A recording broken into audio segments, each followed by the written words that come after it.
Bismillahirrahmanirrahim. Assalamualaikum warahmatullahi wabarakatuh. Pertama-tama saya panjatkan puji dan syukur kehadirat Allah Subhanahu wa Ta'ala, karena atas izinnya lah saya dapat mempresentasikan rangkuman materi dari mata kuliah Ilmu Kalaman Dasar.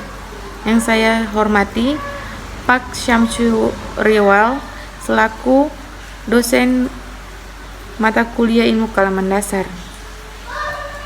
Langsung saja saya akan memaparkan materi yang pertama, yaitu tentang IPA sebagai dasar pengembangan teknologi. Pengertian ilmu pengetahuan alam atau IPA merupakan ilmu pengetahuan yang mempelajari tentang peristiwa yang terjadi di alam beserta isinya, serta dalam pemerolehannya, pengetahuan tersebut memiliki nilai-nilai sikap para ilmuwan yang berdasarkan proses ilmiah pada awal perkembangannya. Semua proses tersebut berlangsung secara spontan dan alamiah. Sejarah perkembangan ilmu pengetahuan tidak menunjukkan suatu garis lengkung yang rata. Sebaliknya, garis sejarah memperlihatkan 4 tahapan dengan 4 loncatan yang berbeda. Setiap loncatan membuka era baru yang erat pula hubungannya dengan alam pikiran manusia dari masa itu. Dalam sejarah ilmu pengetahuan, 4 loncatan itu disebut 4 revolusi fisika. Perkembangannya yang pertama yaitu revolusi pertama, membuka era baru bagi penelitian mendalam mengenai gaya gravitasi dan penelitian mengenai dinamika gerak benda-benda. Hasil-hasil yang dicapai dalam era ini adalah suatu pembuktian bahwa sifat alam dapat dilukiskan, dalam arti kata diletakkan dalam satu deskripsi yang jelas dan pasti. Oleh karena itu, dapat diramalkan secara amat teliti gerak-gerik benda angkasa,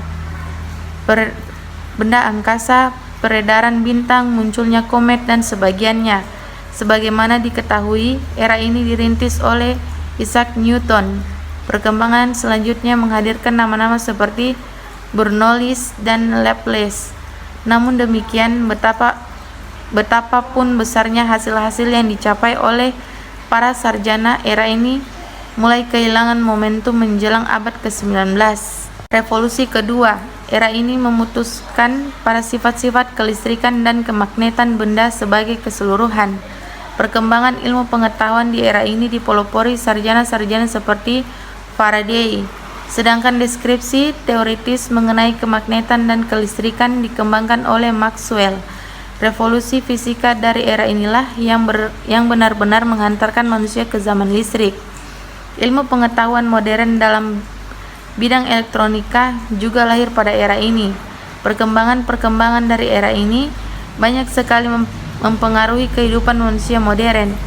Di zaman ini pula dikembangkan pengetahuan tentang radiasi. Yang disebut radiasi adalah satuan-satuan individu yang disebut kuanta. Jika terdapat kuanta dalam jumlah yang cukup besar, maka kuanta tersebut mengatur diri ke dalam pola gelombang. Setiap pola mempunyai panjang gelombang dan radiasi yang dilukiskan dalam panjang gelombang tersebut. Pengetahuan ini memungkinkan telekomunikasi modern sebagaimana dikenal sekarang. Revolusi ketiga, era yang dibuka untuk revolusi kedua belum lagi mengendor lajunya, tetapi dunia fisika telah mulai merintis pula ke arah pembukaan era baru yang dibawakan oleh revolusi ketiga. Era ini dimulai pada awal abad 20 dengan ditemukannya secara menyeluruh dalam pemikiran manusia tentang zat dan jagat raya. Perlu diingat bahwa pada fase awal fisika sangat banyak bergerak di dunia astronomi. Dalam fase-fase berikutnya, manusia lebih banyak mengarahkan perhatian kepada kejadian-kejadian dan eksperimen yang dilakukan di laboratorium. Di era ketiga, kembali manusia mengarahkan pandangan tetapi perhatian ke dunia astronomi. Melalui pengetahuan dan pengertian yang diperoleh dan dari eksperimen-eksperimen di laboratorium, dapat dipastikan bahwa tidak mungkin astronomi mencapai apa yang dicapainya kini jika ia tetap dalam pemikiran era Newton. Dari era revolusi pertama, kecemerlangan era ini dibawakan oleh Einstein yang merumuskan relativitas. Rutherford mengenai atom, Bohr mengenai kuantum, serta nama-nama yang berkaitan dengan teori kuantum baru seperti Schrödinger, Heisenberg, dan Dirac. Revolusi keempat dimulai tahun 1983 dengan ditemukannya suatu tipe materi baru yang disebut partikel Anderson. Dulu diperkirakan dia merupakan benda kecil yang tidak mungkin dipecah-pecah lagi. Kini dengan pelopori penemuan Anderson dengan pertolongan peralatan-peralatan besar, siklotron, alerton, dan sebagainya, sebelum akhir dasawarsa 50-an tidak kurang dari 30 partikel baru ditemukan. Hal ini pada dasarnya sangat mengejutkan karena membuat manusia bertanya-tanya apa yang mungkin dan apa yang tidak mungkin. Kemajuan ilmu dan teknologi bagaikan deret ukur berkembang pesat secara eksponensial. Begitu pula di bidang teknik elektro, perkembangan juga menyebar ke segala aspek kehidupan masyarakat. Cabang ilmu yang mencakup bidang ketenagakerjaan, keisyaratan, dan teknik komputer informatika ini menjadi primadona karena merupakan pendukung utama perkembangan masyarakat dunia yang sedang menuju ke era informasi.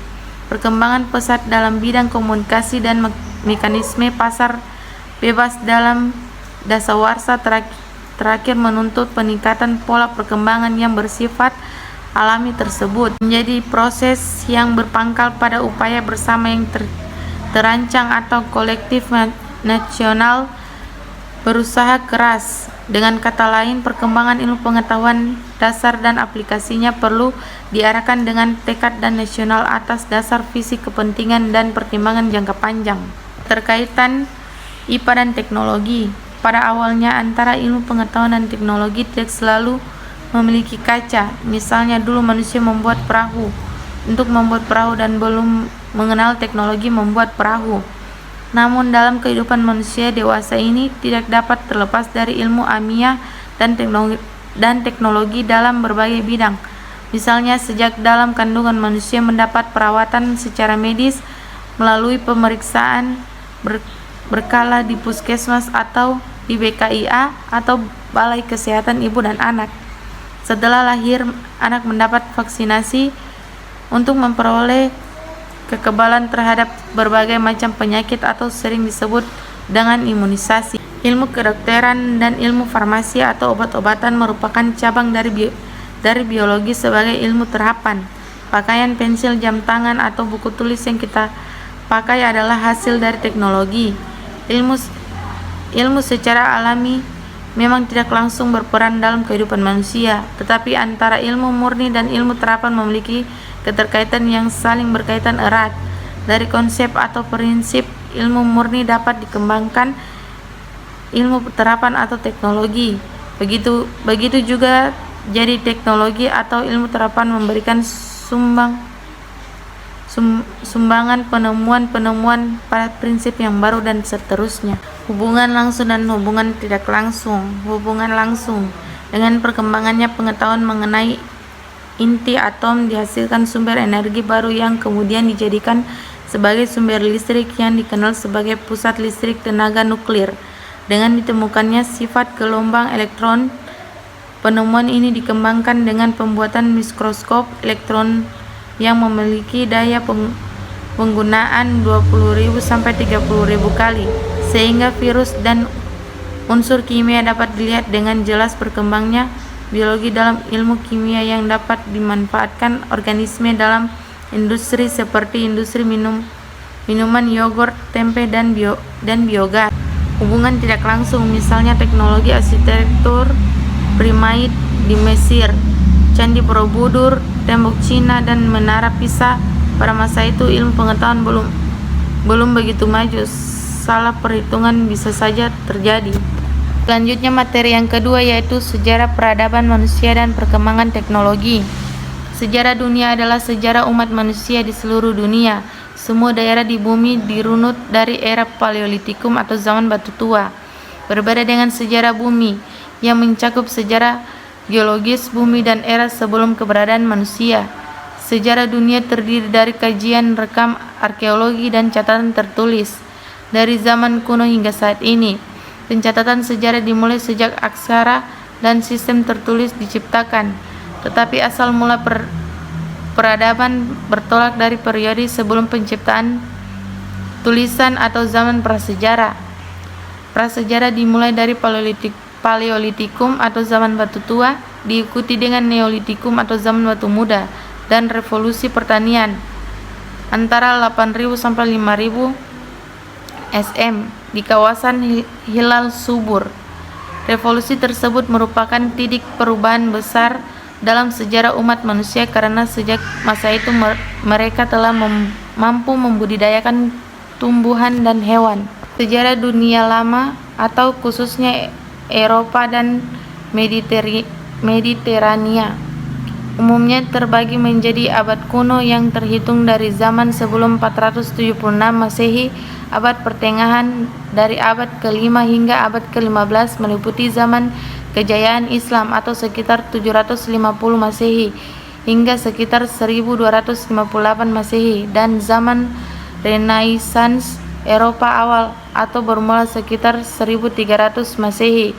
Abad modern awal dari abad ke-15 sampai akhir abad ke-18 mencakup abad pencerahan, dan abad modern akhir dari masa revolusi industri hingga sekarang, termasuk sejarah kontemporer.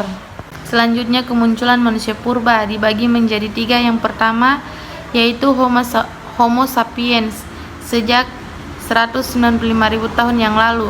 Yang kedua, Neanderthal sejak 600.000 sampai 30.000 tahun yang lalu.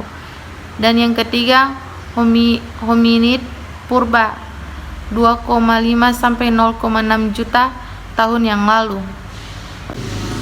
Kemudian kemunculan peradaban. Perkembangan kota-kota berarti kemunculan peradaban.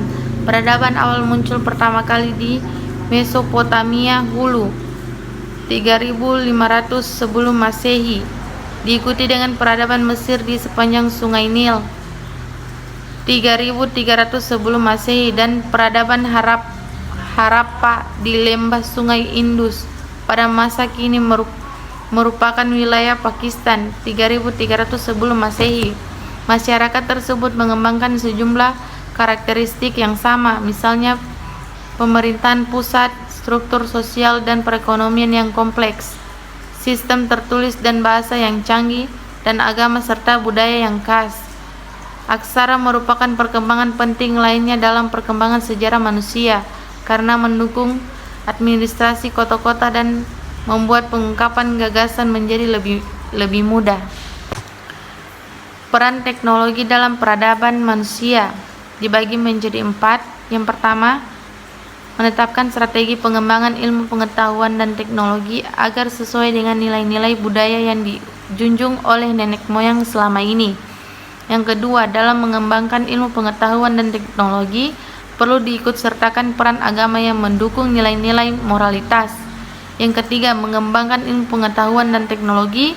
Tujuan hidup manusia bukan untuk mengeksploitasi kekayaan bumi atau memuaskan nafsu, namun dalam rangka beribadah kepadanya.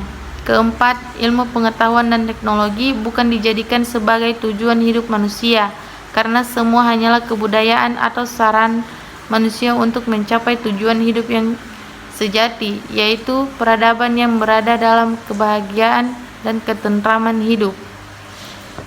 Teknologi digital saat ini seperti menjadi salah satu hal pokok yang sangat penting bagi kehidupan umat milenial. Media sosial tidak hanya digunakan sebagai alat untuk berkomunikasi dan berinteraksi, tapi juga sebagai alat ekspresi diri atau self-expression dan pencitraan diri atau self-branding. Salah satu platform media sosial yang banyak digunakan untuk berkomunikasi dan berinteraksi pada saat ini adalah TikTok. Aplikasi yang berasal dari Cina itu akhir-akhir ini mulai sangat diminati oleh kebanyakan masyarakat Indonesia karena aplikasi TikTok mempunyai berbagai fitur. Fitur yang terdapat di dalam TikTok antara lain mencakup sebagai hiburan, digital marketing, informasi, dan lain-lain. Selanjutnya, materi yang ketiga yaitu manfaat dan dampak impact bagi kehidupan manusia. Perkembangan iptek. Secara umum, iptek adalah ilmu pengetahuan yang mempelajari keterampilan untuk menciptakan alat sampai metode pengelolaan, sehingga keberadaan iptek ini dapat membantu pekerjaan manusia. Perkembangan dunia iptek yang demikian pesatnya telah membawa manfaat luar biasa bagi kemajuan peradaban umat manusia. Pengembangan iptek dianggap sebagai solusi dari permasalahan yang ada. Kemudian dampak iptek bagi kehidupan manusia. Yang pertama, bidang komunikasi dan informasi. Ada dampak positif dan dampak negatif. Yang pertama, dampak positif dibagi menjadi 4, yaitu bagian A, mudahnya mendapat informasi-informasi akurat dengan cepat walaupun berbeda negara. Bagian B, akses untuk berkomunikasi semakin mudah walaupun terpisah antara benua. Bagian C, sosialisasi kebijakan pemerintah dapat lebih cepat disampaikan kepada masyarakat. Bagian D, informasi yang ada di masyarakat dapat langsung dipublikasikan dan diterima oleh masyarakat. Dampak negatif. Bagian A, pemanfaatan jasa komunikasi oleh jaringan teroris. Bagian B, penggunaan informasi tertentu dan situs tertentu yang terdapat di internet yang bisa disalahgunakan pihak tertentu untuk tujuan tertentu. Yang kedua, bidang ekonomi. Ada dampak positif dan dampak negatif. Dampak positifnya yaitu pertumbuhan ekonomi yang semakin tinggi, terjadinya industrialisasi, produktivitas dunia industri semakin meningkat, membuat peluang kerja bagi masyarakat. Dampak negatif, meningkatkan sifat konsumtif yang ada di masyarakat, mudahnya melakukan transaksi ilegal, banyaknya penipuan di sosial media yang menyebabkan terjadinya kerugian bagi pihak tertipu. Yang ketiga yaitu bidang sosial budaya. Sama dengan yang kedua dan yang pertama, yaitu mempunyai dampak positif dan negatif. Dampak positifnya itu meningkatkan potensi daerah, memiliki pergaulan yang luas, mempelajari etos kerja negara maju. Dampak negatif, kemerosotan moral, timbulnya kesengajaan sosial, perubahan budaya, munculnya sifat individualisme, rentan terhadap konflik dan kriminalitas. Kemudian yang keempat, bidang pendidikan.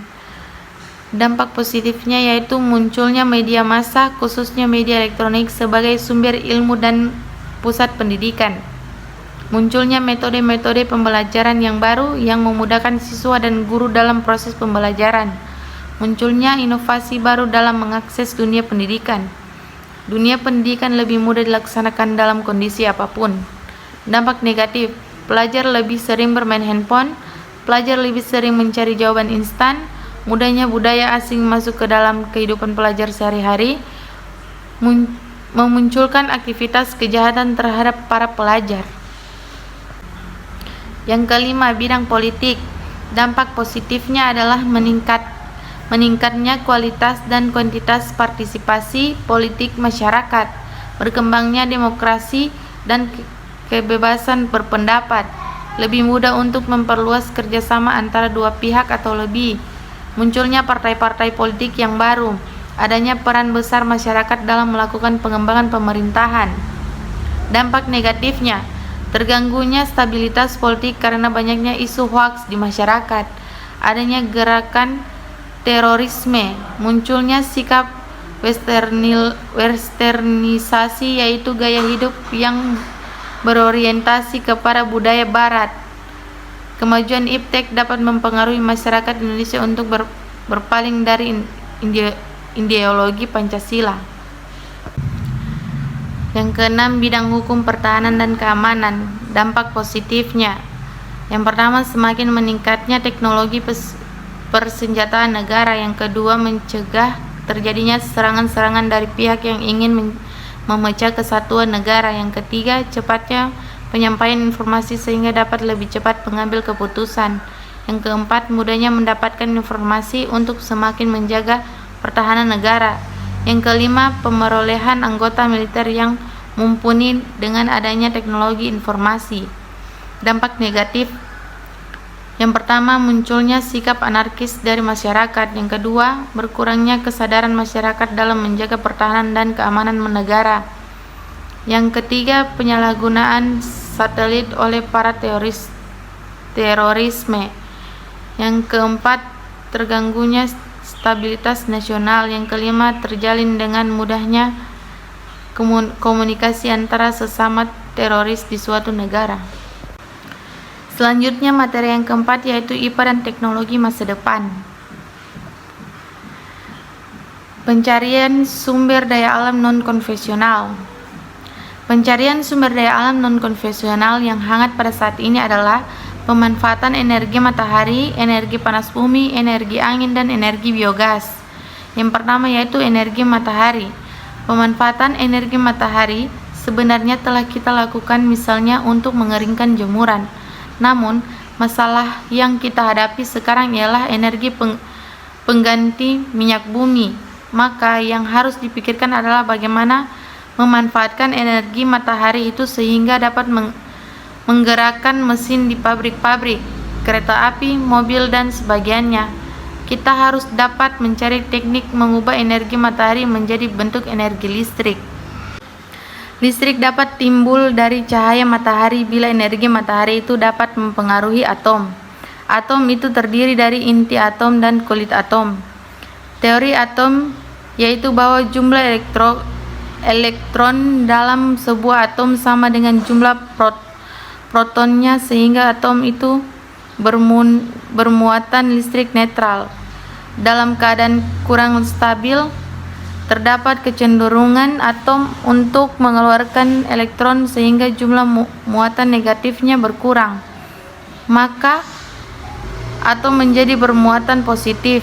Bila kedua unsur yang cenderung positif X dan cenderung negatif Y kita dekatkan kemudian dipanaskan, maka akan terjadi aliran elektron dari unsur X ke Y. Aliran elektron tersebut dinamakan listrik. Prinsip inilah yang digunakan untuk membuat fotosel atau sel pembangkit listrik dengan bersumber dari cahaya. Energi matahari dapat diubah menjadi energi panas yang dapat digunakan dalam bentuk kompor yang berprinsip sebagai berikut. Cahaya matahari ditampung dengan sebuah cermin cekung yang bergaris tengah plus 3M. Dengan cermin cekung itu matahari akan terkumpul dalam satu titik api. Pada titik api tersebut diletakkan suatu lempeng logam, maka lempeng itu akan menjadi panas. Selanjutnya, energi panas bumi. Energi geotermal atau energi panas adalah energi yang berasal dari inti bumi. Inti bumi merupakan bahan yang terdiri dari berbagai jenis logam dan batu yang berbentuk cair yang memiliki suhu tinggi. Dengan menggunakan ilmu alamiah, energi geotermal dapat digunakan untuk kesejahteraan manusia. Yang ketiga, terjadinya lumpur panas dan panas bumi. Energi geotermal yang dapat kita manfaatkan saat ini adalah panas bumi yang berasal dari magma. Magma adalah batuan cair atau panas yang terdapat dalam kerak bumi. Bila magma sampai ke permukaan bumi, maka disebut lava. Lava inilah yang membentuk gunung-gunung di permukaan bumi. Gunung-gunung dibedakan menjadi gunung yang aktif dan gunung yang tidak aktif. Gunung yang aktif disebut gunung berapi, yaitu gunung yang mulutnya berhubungan dengan magma. Di dalam kulit bumi ada kalanya aliran air dekat sekali dengan batu-batuan panas di mana suhu bisa mencapai 1480 Celcius. Air tersebut tidak menjadi uap atau steam karena tidak ada kontak dengan udara. Bila yang menyembur itu uap air panas adalah sangat menguntungkan karena dapat langsung dimanfaatkan untuk memutar turbin uap. Turbin ini dikaitkan dengan generator pembangkit listrik. Saat ini terdapat 3 macam teknologi pembangkit panas bumi atau geothermal power plants yang dapat konversi panas bumi menjadi sumber daya listrik, yaitu dry steam, flash steam, dan binary scale. Ketiga macam teknologi ini pada dasarnya digunakan pada kondisi yang berbeda-beda. 4. Energi angin udara yang bergerak disebut angin dan dapat terjadi karena perbedaan tekanan di suatu tempat dengan tempat yang lain. Selama menjadi perbedaan suhu di permukaan bumi, maka akan terjadi angin. Pemanfaatan angin merupakan salah satu cara menghemat energi yang berasal dari minyak bumi. Yang kelima, energi pasang surut. Energi pasang surut adalah energi yang bersumber di tenaga yang ditimbulkan oleh daya tarik antara bumi dengan bulan. Yang keenam, energi biogas. Biogas adalah gas yang dihasilkan dari sisa-sisa makhluk yang diuraikan oleh mikroban melalui proses penguraian. Sebagai bahan dasar proses penguraian adalah sisa makhluk berupa sampah pertanian, yaitu batang pohon jagung, jerami, sisa ampas kelapa atau tumbuhan lain. 7. Energi biomasa adalah segala jasad makhluk hidup yang digunakan untuk menghasilkan energi bila dibakar, yaitu berupa sampah-sampah organik sebagai sisa-sisa produk pertanian.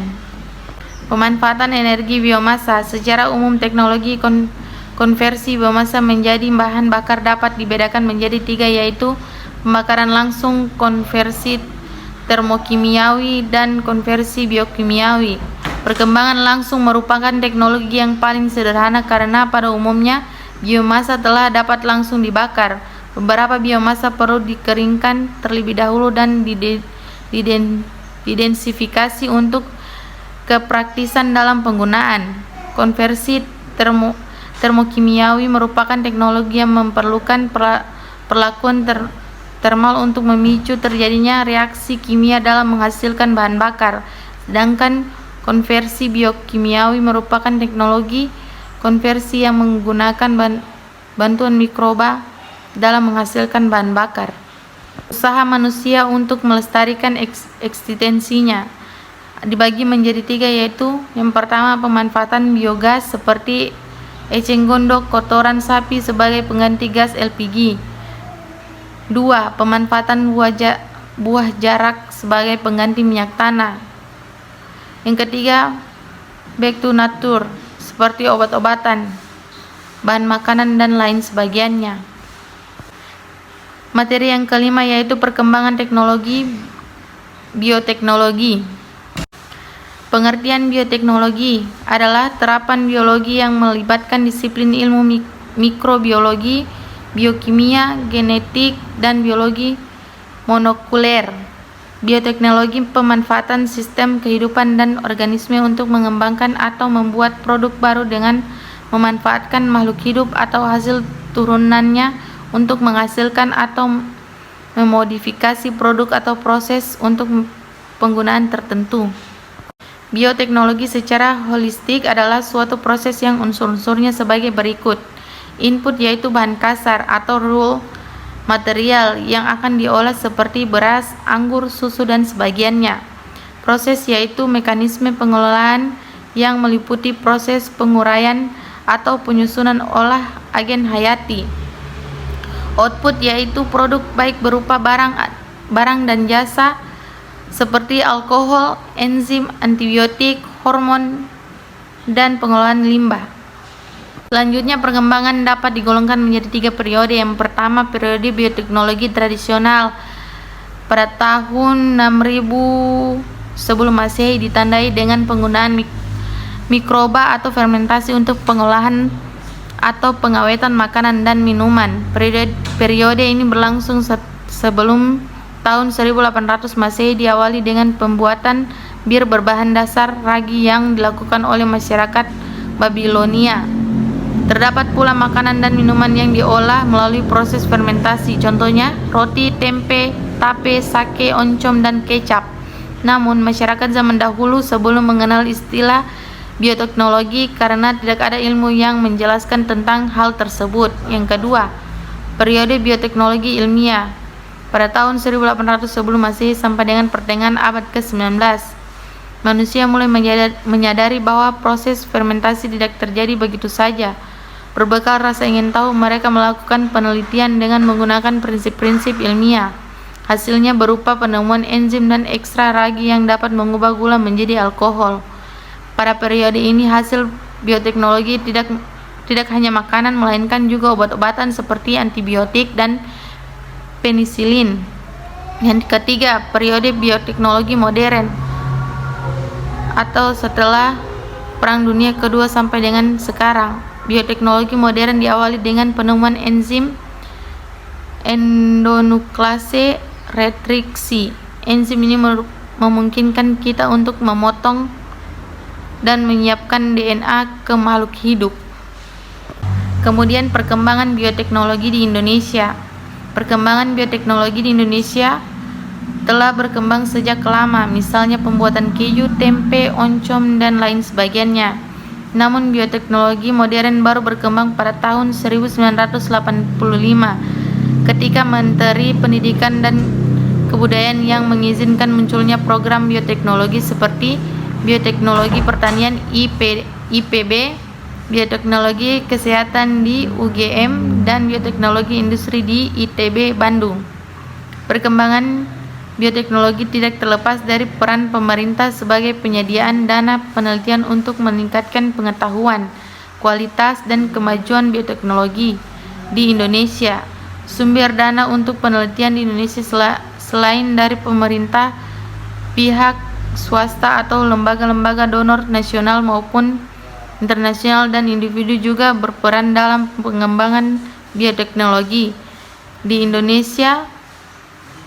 Pada tahun 1995 pemerintah menyediakan dana sebesar 500 miliar untuk penelitian termasuk dalam bidang bioteknologi, kesehatan, pertanian, dan industri atau Komen dan Presley 1994. Selain dukungan dana, pemerintah juga berperan dalam memberikan kebijakan yang berkaitan dengan bioteknologi. Selanjutnya, status bioteknologi Indonesia. Saat ini perkembangan bioteknologi di Indonesia masih tergolong dalam kategori tertinggal. Jika dibandingkan dengan negara lain, minimnya dana penelitian menjadi faktor penyebab ketertinggalan Indonesia dalam mengembangkan bioteknologi. Negara berkembang seperti Indonesia masih dibatasi oleh sumber daya manusia, sumber daya keuangan, rendahnya investasi R&D, infrastruktur, dan regulasi industri dan pasar atau Pabendon 2013. Hal ini merupakan penyebab yang selalu menjadi daftar panjang permasalahan yang dapat menghambat terrealisasinya kemajuan bioteknologi. Sektor swasta sangat terbatas yang terlibat dalam pendanaan penelitian di bidang ini dikarenakan investasi yang terlalu tinggi. Penolakan terhadap produk rekayasa genetika juga diakibatkan oleh kekhawatiran masyarakat terhadap lingkungan, kesehatan, agama, dan etika. Pada dasarnya, produk rekayasa genetika merupakan hasil dari pemindahan gen yang diinginkan melalui teknik DNA rekombinan. Materi genetika yang baru belum tentu berhasil dipindahkan ke sel target sehingga memungkinkan dapat mengaktifkan, merubah, atau menonaktifkan gen-gen yang ada di dekat dari sel target. Hal ini dapat menyebabkan mutasi yang mengakibatkan beracun atau tidak layaknya konsumsi. Di samping itu, munculnya virus baru pada tanaman transgenik sangat dimungkinkan terjadi sebagai proses pertahanan tanaman. Adanya produk rekayasa genetik dapat mengancam keanekaragaman hayati dan timbulnya alergi dari produk rekayasa genetik. Materi yang keenam yaitu perkembangan teknologi informasi dan komunikasi. Teknologi informasi dan komunikasi menurut Biveren, Mr. 1986, teknologi informasi merupakan perangkat keras yang bersifat organisatoris dan meneruskan nilai-nilai sosial dengan siapa individu atau banyak orang mengumpulkan, memproses, dan mengirimkan informasi dalam bentuk elektronik, mikrokomputer, dan saling mempertukarkan informasi dengan individu atau khalayak lain. Teknologi komunikasi dalam Kamus Bahasa Indonesia diartikan sebagai pengiriman dan penerimaan pesan atau berita antara dua orang atau lebih, sehingga pesan yang dimaksud dapat dipahami. Jika arti komunikasi dikaitkan dengan teknologi, maka penekaan kata teknologi komunikasi atau tertuju kepada kata media. Dari definisi teknologi informasi dan teknologi komunikasi, dapat dinyatakan bahwa kedua definisi tersebut memiliki keterkaitan antara keduanya. Dengan teknologi informasi lebih menekankan pada proses pengelolaan data dengan menggunakan perangkat elektronik seperti komputer, sedangkan teknologi komunikasi lebih menekankan pada penggunaan media seperti komputer dalam menyampaikan informasi, tentunya dengan mengkomunikasikan informasi tersebut secara efektif dan efisien. Selanjutnya, hakikat TIC atau teknologi informasi dan komunikasi. Teknologi komunikasi dianggap mencakup pengertian yang lebih luas, termasuk sistem saluran, perangkat keras, dan perangkat lunak dari komunikasi modern. Sedangkan teknologi informasi merupakan banglahan dari pengertian teknologi komunikasi. Teknologi informasi dapat dikatakan sebagai ilmu yang diperlukan untuk mengelola informasi agar informasi tersebut dapat dicari dengan mudah dan akurat. Isi dari ilmu tersebut dapat berupa teknik dan prosedur untuk menyimpan informasi secara efisien dan efektif. Selanjutnya, sejarah perkembangan TIC atau teknologi informasi dan komunikasi. Manusia adalah makhluk sosial, artinya manusia hidup saling membutuhkan satu sama lain, dan berkomunikasi merupakan kebutuhan yang utama. Untuk itu, manusia menciptakan sistem dan alat untuk berhubungan, mulai dari melukis di dinding gua, isyarat menggunakan asap atau bunyi, penulisan huruf, pengiriman surat, hingga munculnya telepon dan internet. Alat dan sistem komunikasi yang diciptakan manusia kemudian dikenal dengan nama teknologi informasi dan komunikasi. Teknologi informasi dan komunikasi ini mulai sejak zaman prasejarah. Bentuk awal komunikasi pada saat itu hanya berkisaran pada suara, dengusan, dan isyarat tangan. Kemudian diciptakan alat-alat yang menghasilkan bunyi dan isyarat pada zaman berikutnya. Kemudian manusia mulai menciptakan alat mekanik untuk proses perhitungan, dan tidak sampai di situ penelitian terus dilakukan untuk menemukan alat-alat yang mampu memudahkan hidup manusia. Selanjutnya, masa prasejarah. Pada masa prasejarah, manusia berkomunikasi dengan menggambarkan informasi pada dinding-dinding gua tentang berburu dan binatang buruannya.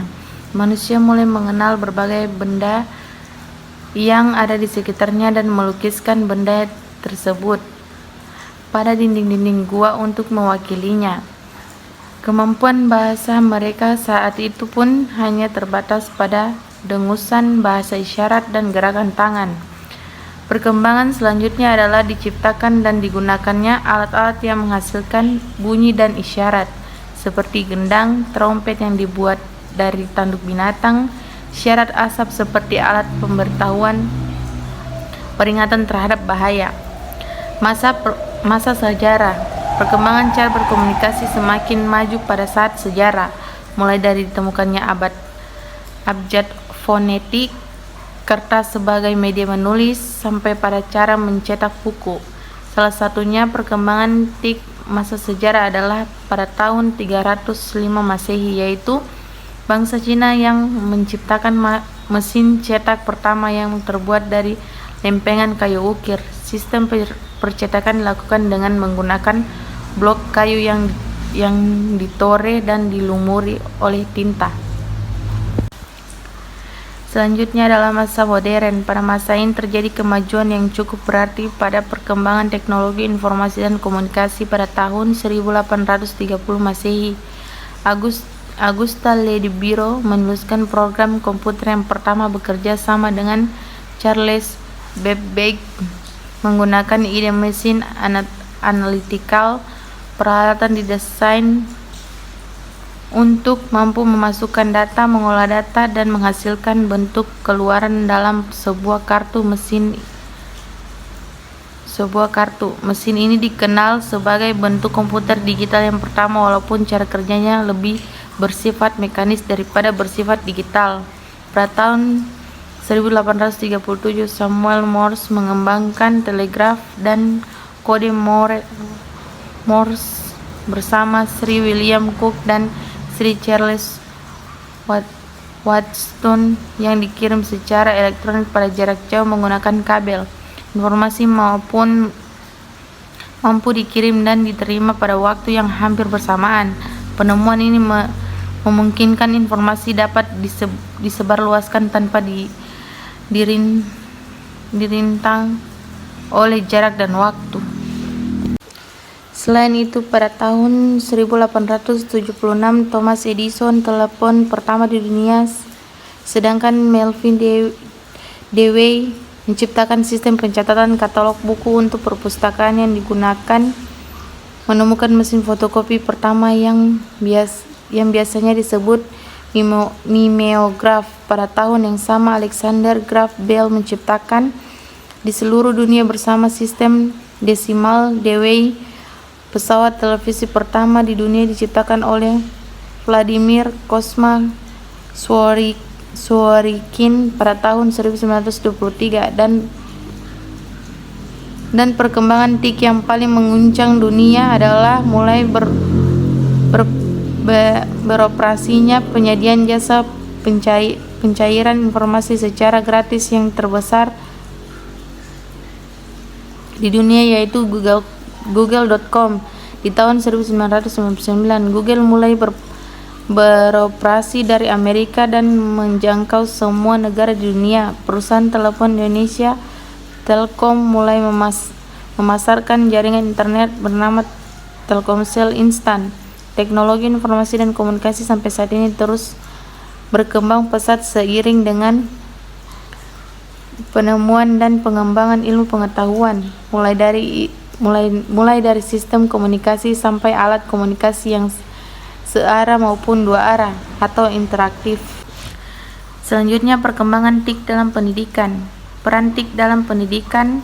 Dalam dunia pendidikan, perkembangan teknologi informasi mulai dirasakan mempunyai dampak yang positif, karena dengan perkembangan teknologi informasi, dunia pendidikan mulai memperlihatkan perubahan yang cukup signifikan.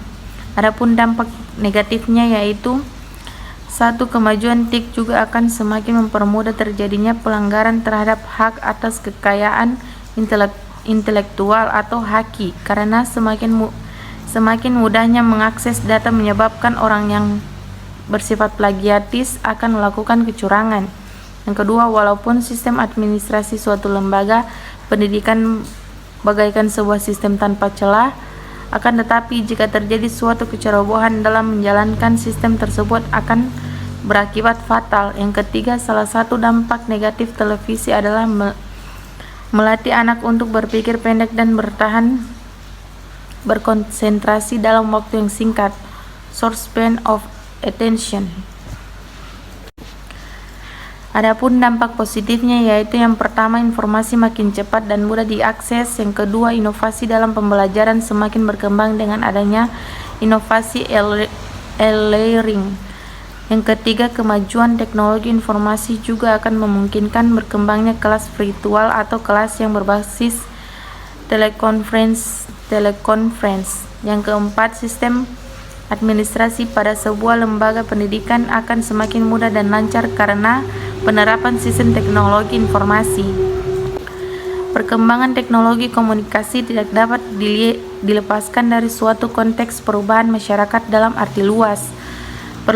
Perluasan teknologi komunikasi memiliki posisi di setiap ilmu interdisiplin dan saling berkaitan dalam hal perkembangan ilmu-ilmu, khususnya sebagai saran pemahaman dan penyebaran informasi agar dapat dengan mudah dipahami oleh masyarakat secara rinci dan jelas. Teknologi komunikasi dilihat sebagai keberadaannya yang unik dan objektif mengalami perkembangan demi kebutuhan manusia secara individu maupun kelompok dari segi pemanfaatan teknologi komunikasi itu sendiri. Selanjutnya, materi ketujuh yaitu teknologi kearifan lokal. Pengertian dari kearifan lokal. Dalam bahasa Inggris, kearifan lokal terdiri dari dua kata yaitu arif, wisdom yang berarti wisdom, lokal dan berarti lokal. Local wisdom dapat dipahami sebagai gagasan-gagasan, nilai-nilai, pandangan-pandangan setempat atau lokal yang bersifat bijaksana, penuh kearifan, bernilai baik yang tertanam dan diikuti oleh anggota masyarakatnya. Secara filosofi, kearifan lokal dapat diartikan sebagai sistem pengetahuan masyarakat lokal atau pribumi yang bersifat empirik dan pragmatis. Bersifat empirik karena hasil olahan masyarakat secara lokal berangkat dari fakta-fakta yang terjadi di sekeliling kehidupan mereka. Bertujuan pragmatis karena seluruh konsep yang terbuang sebagai hasil olah pikiran dalam sistem pengetahuan ini bertujuan untuk pemecahan masalah sehari-hari. Selanjutnya yaitu teknologi kearifan lokal. Teknologi kearifan lokal merupakan penggabungan teknologi dengan kearifan lokal masyarakat setempat. Biasanya dimanfaatkan untuk menangani masalah lingkungan setempat seperti banjir, kerusakan lingkungan, dan lain-lain. Kemudian jenis-jenis kearifan lokal. Yang pertama ada tata kelola, berkaitan dengan kemasyarakatan yang mengatur kelompok sosial atau kades. Dan yang kedua nilai-nilai adat, tata nilai yang dikembangkan masyarakat tradisional yang mengatur etika. Yang ketiga tata cara dan prosedur bercocok tanam sesuai dengan waktu untuk melestarikan alam. Yang keempat pemilihan tempat dan ruang. Kemudian bentuk-bentuk teknologi kearifan lokal. Menurut Haryanto 2014 halaman 212 menyatakan bentuk-bentuk kearifan lokal adalah kerukunan beragaman dalam wujud praktik sosial yang dilandasi suatu kearifan dari budaya. Bentuk-bentuk kearifan lokal dalam masyarakat dapat berupa budaya atau nilai moral, etika, kepercayaan, adat istiadat, hukum adat, dan aturan-aturan khusus. Bentuk kearifan lokal dapat dikategorikan ke dalam dua aspek, yaitu kearifan lokal yang berwujud nyata dan yang tidak berwujud. Yang pertama yaitu kearifan lokal yang berwujud nyata. Dibagi menjadi tiga, yaitu tekstual atau beberapa jenis kearifan lokal seperti sistem nilai, tata cara, ketentuan khusus yang dituangkan ke dalam bentuk catatan tertulis seperti ditemui dalam kitab tradisional, primbon, kalender, dan prasi atau budaya menulis di atas lembar daun lontar. Yang kedua, bangunan atau arsitektural. Yang ketiga, benda cagar budaya atau tradisional atau karya seni, misalnya keris, batik, dan lain sebagainya. Kemudian bagian B, kearifan lokal yang tidak berwujud. Kearifan lokal yang tidak berwujud seperti petuah yang disampaikan secara verbal dan turun-temurun, yang bisa berupa nyanyian dan kidung yang mengandung nilai ajaran tradisional. Dengan petuah atau bentuk kearifan lokal yang tidak berwujud lainnya, nilai sosial disampaikan secara oral atau verbal dari generasi ke generasi. Berikut contoh kearifan lokal yang mengandung etika lingkungan Sunda, yaitu hirup katungkul kupati, peah tehun nyao di mangsa, atau segala sesuatu ada batasnya termasuk sumber daya alam dan lingkungan. Yang kedua, kudu inget kabali geusan ngajadi, atau manusia bagian dari alam, harus mencintai alam, tidak terpisah dari alam. Selanjutnya, fungsi kearifan lokal dibagi menjadi 4. Ada kearifan lokal berfungsi untuk konservasi dan pelestarian sumber daya alam. Yang kedua, kearifan lokal berfungsi untuk mengembangkan sumber daya manusia. Yang ketiga, berfungsi sebagai pengembangan kebudayaan dan ilmu pengetahuan. Yang keempat, berfungsi sebagai petua, kepercayaan, sastra, dan pantangan. Selanjutnya, perkembangan teknologi kearifan lokal. Teknologi kearifan lokal merupakan penggabungan teknologi dengan kearifan lokal masyarakat setempat. Biasanya dimanfaatkan untuk menangani masalah lingkungan setempat, seperti banjir, kerusakan lingkungan, dan lain-lain. Teknologi kearifan lokal terbagi atas 3, yaitu pengetahuan lokal adalah segala hal yang berkaitan dengan bentuk lokal atau daerah, baik melalui suatu karya atau produk ciri khas dan juga kegiatan dari suatu daerah tertentu. Yang kedua, kecerdasan setempat, yaitu total dari ciri kebudayaan yang dipunyai bersama oleh masyarakat atau penduduk sebagai hasil dari apa yang terjadi di masa lampau. Yang ketiga, kearifan lokal, yaitu bahwa pada dasarnya setiap kelompok masyarakat memiliki kearifan lokal. Kearifan lokal dianggap memiliki nilai dan fungsi sendiri dalam aspek kehidupan masyarakat.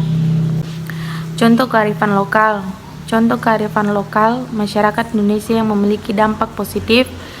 Eli Burhaini Faizal mencontohkan beberapa kekayaan budaya kearifan lokal di Nusantara yang terkait dengan pemanfaatan alam yang pantas digali lebih lanjut makna dan fungsinya serta kondisinya sekarang dan yang akan datang. Kearifan lokal terdapat di beberapa daerah, yaitu pertama Papua.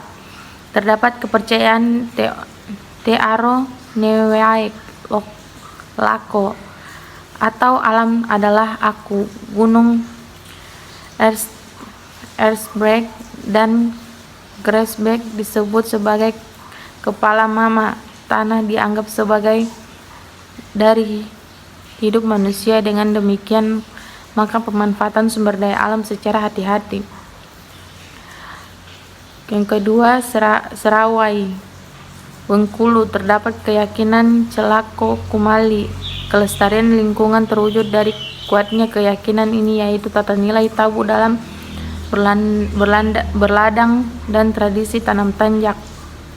Yang ketiga, yaitu Dayak Kenyah, Kalimantan Timur. Terdapat tradisi tanah ulen kawasan hutan dikuasai dan menjadi milik masyarakat adat.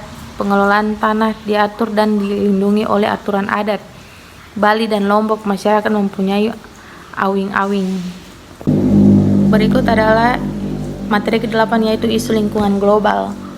Definisi dari isu lingkungan global yang pertama adalah masalah lingkungan global, yaitu merupakan permasalahan lingkungan dan ditimbulkan dari permasalahan lingkungan tersebut mengakibatkan dampak yang luas dan serius bagi dunia serta menyeluruh. Isu lingkungan global yang mencuat ke permukaan yang bersifat global serta yang paling penting dalam lingkungan adalah mengenai pemanasan global.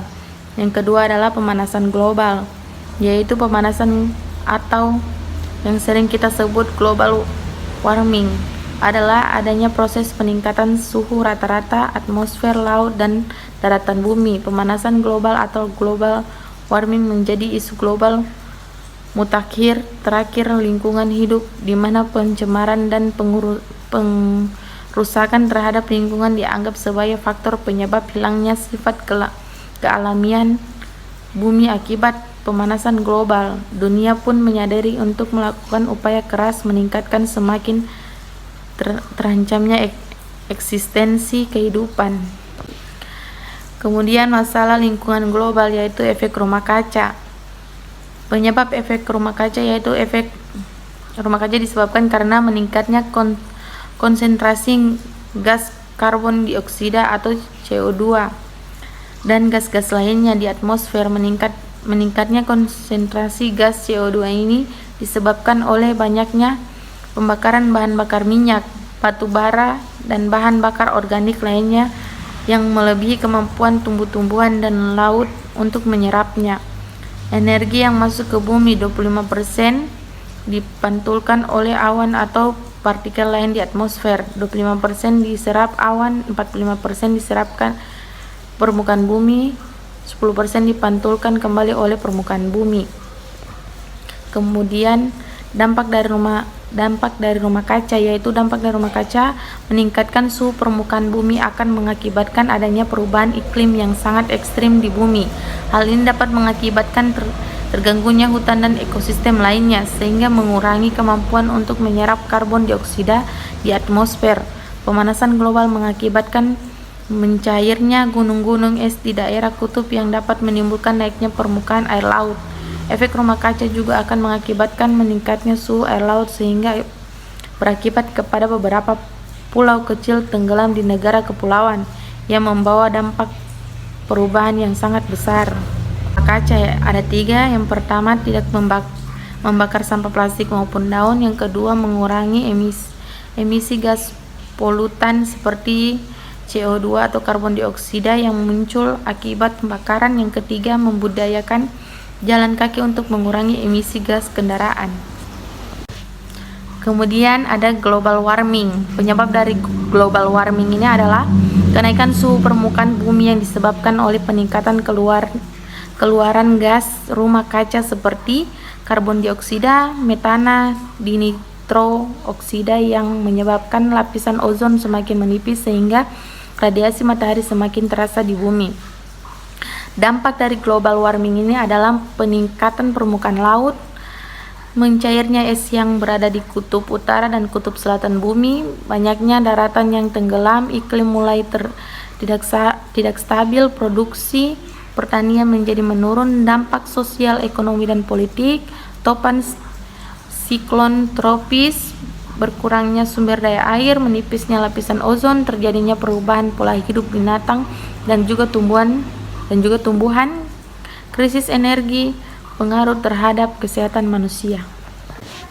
Kemudian ada penanggulangan global warming. Yang pertama yaitu tidak menebang pohon sembarangan, tidak menggunakan lampu di siang hari. Yang ketiga, menggunakan kendaraan hemat energi. Yang keempat, melakukan reboisasi. Yang kelima, mengurangi menggunakan kendaraan berbahan bakar fosil. Yang keenam, melakukan penanaman di sekitar pekarangan rumah. Yang ketujuh, tidak menggunakan alat yang menghasilkan gas CFC. Kemudian ada lapisan ozon. Penyebab dari penipisan lapisan ozon ini ada 4. Yang pertama, CFC. Ancaman yang diketahui terhadap keseimbangan ozon adalah klorofluorokarbon atau CFC yang mengakibatkan menipisnya lapisan ozon. Yang kedua, karbon monoksida yang dihasilkan oleh kendaraan dapat merusak lapisan ozon. Yang ketiga, penggundulan hutan secara besar-besaran sangat berakibat buruk pada kualitas udara yang ada di bumi. Yang keempat, asap yang dihasilkan oleh pabrik juga amat sangat berpengaruh dalam memperparah kerusakan lapisan ozon. Dampak dari penipisan lapisan ozon yaitu dampak negatif akibat penipisan lapisan ozon yang utama adalah meningkatnya radiasi sinar ultraviolet. Sinar ultraviolet bersifat merusak jaringan sehingga dapat menimbulkan penyakit kulit, katarak, kerusakan genetik, penurunan sistem kekebalan hewan, tumbuhan, dan organisme yang hidup di air. Yang kelima, mengurangi hasil pertanian dan hutan. Penanggulangan penipisan lapisan ozon dibagi menjadi 2 yaitu meminimalisir penggunaan AC dan lemari es yang menghasilkan gas CFC yang menyebabkan penipisan lapisan ozon. Yang kedua, meminimalisir erupsi gas HCFC, HFC, dan CFC yang biasanya merupakan emisi dari industri energi, semen, dan kertas. Dengan demikian meminimalisir penggunaan kertas atau sangat membantu menyelamatkan lapisan ozon. Kemudian ada hujan asam. Penyebab dari hujan asam ini adalah belerang atau sulfur yang merupakan pengotor dalam bahan bakar fosil serta nitrogen di udara yang bereaksi dengan oksigen membentuk sulfur dioksida dan nitrogen oksida. Zat-zat ini berdifusi ke atmosfer dan bereaksi dengan air untuk membentuk asam sulfat dan asam nitra yang mudah larut sehingga jatuh bersama air hujan. Air hujan yang asam tersebut akan meningkatkan kadar keasaman tanah dan air permukaan yang terbukti berbahaya bagi kehidupan ikan dan tanaman. Usaha untuk mengatasi hal ini saat ini sedang gencar dilaksanakan. Dampak dari hujan asam yaitu ada 4. Yang pertama, hujan asam dengan kadar keasaman tinggi dapat menyebabkan gangguan pernapasan pada manusia. Kabut yang mengandung asam sulfat bersama-sama dengan udara terhisap dan masuk ke dalam seluruh pernapasan manusia dapat merusak paru-paru. Yang kedua, menyebabkan korosi dan merusak bangunan. Yang ketiga, tumbuhan menjadi layu, kering, dan mati. Yang keempat, merusak ekosistem perairan. Kemudian penanggulangan hujan dibagi juga menjadi 4. Yang pertama, menggunakan bahan bakar dengan kandungan belerang rendah. Yang kedua, desulfursiasi adalah proses penghilangan unsur belerang. Yang ketiga, mengaplikasikan prinsip 3R. Rus, Recycle, Reduce. Yang keempat, meminimalisasi penggunaan bahan bakar fosil dalam kegiatan industri, terutama bahan bakar yang menghasilkan sulfur oksida atau SO2 dan NOx. Selanjutnya yaitu materi ke-9 tentang isu lingkungan nasional. Pengertian dari isu lingkungan nasional adalah permasalahan lingkungan dan dampak yang ditimbulkan dari permasalahan lingkungan tersebut mengakibatkan dampak skala nasional. Macam-macam isu lingkungan nasional. Yang pertama, pengundulan hutan. Indonesia merupakan paru-paru dunia. Di Indonesia terdapat beberapa hutan yang menghasilkan oksigen dalam jumlah besar. Meskipun julukan itu disematkan di Indonesia, namun tidak membuat masyarakat Indonesia untuk menjaga kelestarian hutan. Penyebab pengundulan hutan diantaranya adalah pertama, penebangan hutan secara liar, yaitu sangat rentan terjadi di Indonesia. Hal ini disebabkan oleh tingkat ekonomi penduduk yang lemah, harga kayu yang mahal, dan para usahawan yang ingin meraup untung sebesar-besarnya. Kemudian yang kedua, kebakaran hutan dapat terjadi karena proses alami atau ulah dari manusia. Kebakaran oleh ulah manusia biasanya bermaksud untuk pembukaan lahan untuk perkebunan manusia dengan sengaja membakar hutan supaya memudahkan proses clearing.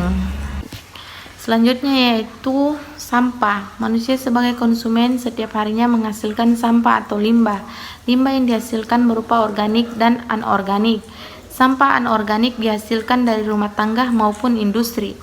Sampah merupakan masalah sosial yang dapat menyebabkan konflik. Di Indonesia, masalah sampah kurang mendapat pandangan yang baik. Sampah padat dapat dibagi menjadi dua, yaitu sampah organik dan sampah anorganik. Yang pertama yaitu sampah organik. Biasanya disebut sampah basah. Sampah organik terdiri dari bahan-bahan penyusunan tumbuhan dan hewan yang diambil dari alam atau dihasilkan dari kegiatan pertanian, perikanan, ataupun yang lainnya. Sampah ini dengan mudah diuraikan dalam proses alami. Sampah rumah tangga sebagian besar merupakan bahan organik, misalnya sampah dari dapur, sisa tepung, sayuran, dan lain-lain. Yang kedua yaitu sampah anorganik. Berasal dari sumber daya alam tak terbarui seperti mineral dan minyak bumi atau dari proses industri. Beberapa dari bahan ini tidak terdapat di alam seperti plastik dan aluminium.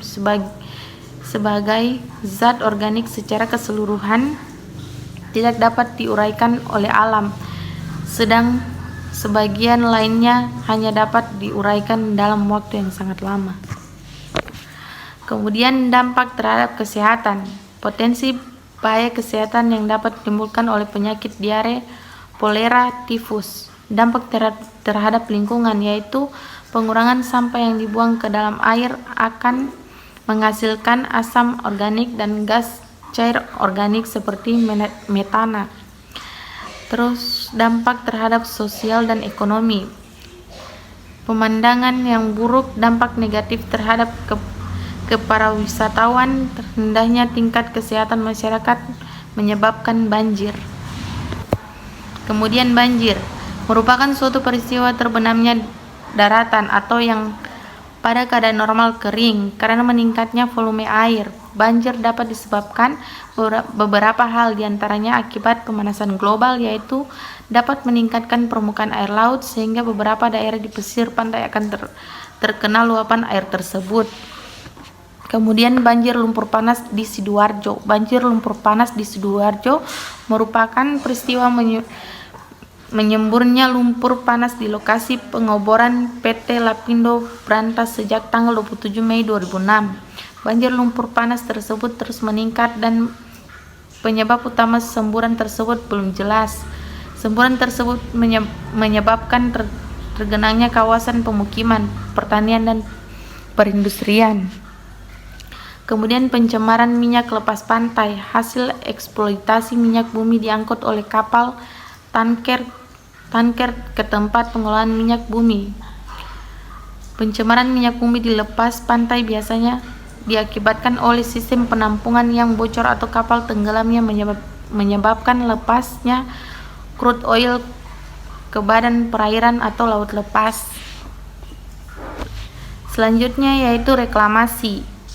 Reklamasi sangat berpotensi menghasilkan ketidakseimbangan ekosistem karena perubahan topografi area reklamasi yang akan memberikan efek domino terhadap ekologi dan rantai kehidupan sekitarnya, termasuk gangguan terhadap biota laut, terutama pada rantai makanan akibat hilangnya populasi plankton dan fitoplankton, sehingga keberadaan ikan kecil juga akan hilang atau bermigrasi, dan pasti diikuti oleh bergeseran populasi ikan sedang dan ikan besar, sehingga nelayan pun akan bergeseran dalam